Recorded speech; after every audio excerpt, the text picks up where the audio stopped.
la soupe du vieux couillon. Pas d'ici, ou d'ailleurs, suivez bien la recette de l'ancestrale soupe du vieux couillon.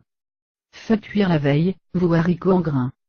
Coupez en julienne, des grosses carottes, des oignons, piqués de clous de girofle, 2 poireaux, 3 patates de la plaine. Rien n'interdit d'y ajouter des diaux, et du bon lard épais, dans le bouillon. Les oublier, serait impensable tout comme, le bouquet de basilic, qu'on rajoute à la fin. On le dirait aux voisins, ce serait renier, la recette de ma soupe du vieux couillon.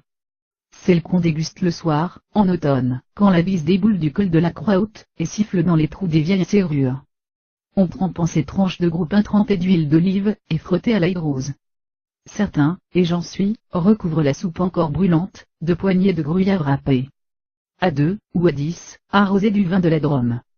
Elle a mijoté des heures durant, sur le grand pot à la bois de la salle, qu'il faut recharger fréquemment, de bûches de chêne, ou de feuillards bien secs, montées du matin, du fond du vieux hangar.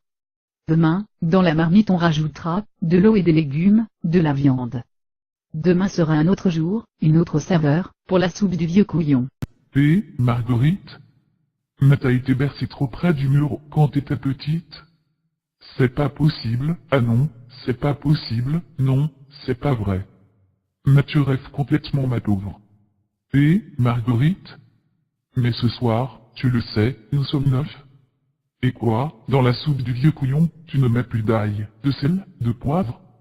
Mais quel goût elle va avoir ta soupe? Je viens d'y goûter, elle est fadasse, insipide. Tu vois, ta soupe, mais c'est un infâme bouet. Ô pauvre de nous, mais que va-t-on devenir? Demain, tout le hameau va se foutre de nous.